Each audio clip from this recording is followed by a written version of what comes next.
کبھی اللہ تعالی شانہ قربانیوں کا نتیجہ آدھ گھنٹے کے بعد نکالتے ہیں، کبھی 10 سال کے بعد، مگر نکالتے ضرور ہیں، اس لیے کہ اللہ کا وعدہ ہے قرآن میں، وَلَا تَهِنُوا وَلَا تَحْزَنُوا، ہمت مت ہارو، جو بھی حالات تم پر آ جائے ہمت مت ہارو، وَلَا تَحْزَنُوا، غم مت کرو، اس لیے کہ ہمارا وعدہ ہے کہ وَأَنْتُمُ الْأَعْلَوْنَ، بلند تو تم ہی رہو گے، وَأَنْتُمْ، تم ہی بلند رہو گے، إِن كُنتُمْ تَعْلَمُونَ، إِن كُنتُم مُؤْمِنِينَ، بس مومن رہو، مومن رہو، دل میں اعتقاد صحیح اور عمل تمہارے صحیح، دل شکستہ نہ ہو اور غم نہ کرو، دل تمہارا ٹوٹے نہیں، دل شکستہ نہ ہو اور غم نہ کرو، تم ہی غالب رہو گے اگر مومن ہو۔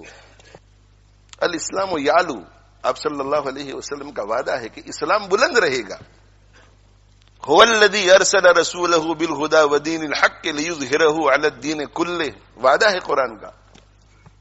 اس لیے ایسے حالات میں شکوک شبہات میں مبتلا نہیں ہونا چاہیے، اللہ کی حکمت پہ یقین رکھنا چاہیے، اللہ کی حکمت پہ، اللہ کی حکمت بھروسہ رکھنا چاہیے، اور جہاں کہیں جو کوئی پریشان حال ہے، جس درجے کی پریشانی میں ہو، جس درجے کی پریشانی میں ہو، ان کا تعاون کرنے کے لیے جس طرح انہیں خود بھی اللہ کی مرضیات پہ چلنا ضروری ہے، پوری امت کے لیے اللہ کی مرضیات پہ چلنا ضروری ہے۔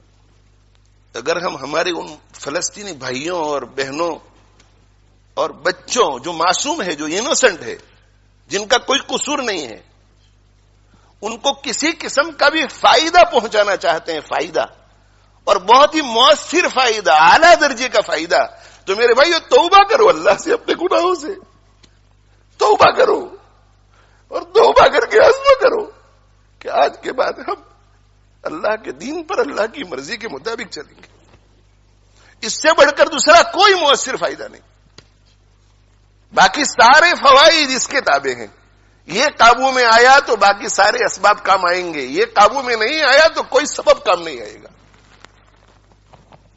یہ میرا ایمان ہے، اور ہم سب کا ایمان ہونا چاہیے۔ اگر اللہ ہمارا نہیں ہوتا تو کوئی سبب ہمیں کام نہیں آئے گا، اللہ اگر ہمارا نہیں ہوتا، اور اللہ ہمارا تب ہوگا جب ہم اللہ کے ہوں گے، اللہ کی مرضی کے مطابق چلیں گے، تقوی اختیار کریں گے، اللہ کو ناراض کرنے والے ہر کام سے بچیں گے۔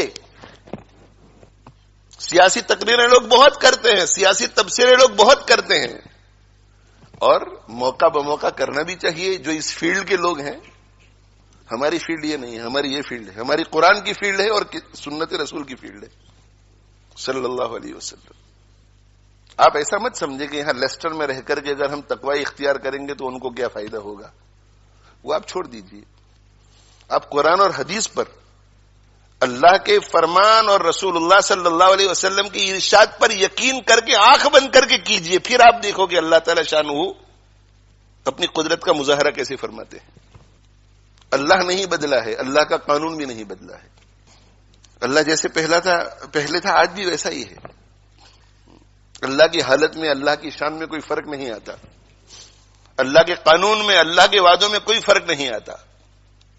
آج بھی ہو جو ابراہیم سا ایمان پیدا، آج بھی ہو جو ابراہیم سا ایمان پیدا، آگ کر سکتی ہے انداز گلستاں پیدا۔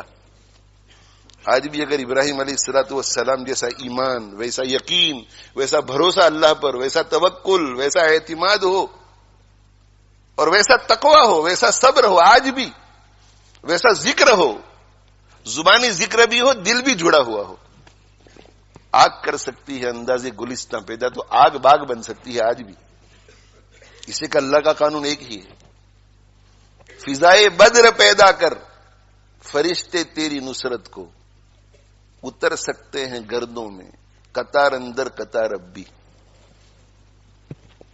فضائے بدر پیدا کر، فضائے بدر کیا تھی؟ فضائے بدر ایمان والی تھی، ایمان والی۔ فضائے بدر یقین والی تھی، فضائے بدر اخلاق حمیدہ والی تھی، فضائے بدر شکر والی تھی، صبر والی تھی، فضائے بدر تواضع والی تھی، تواضع والی۔ کتنی تواضع؟ اس قدر تواضع کہ اللہ تعالی شان نے فرما دیا تھا کہ ان کا پیچھا کرو تو بھی تمہاری جیت اور ان سے لڑو تو بھی تمہاری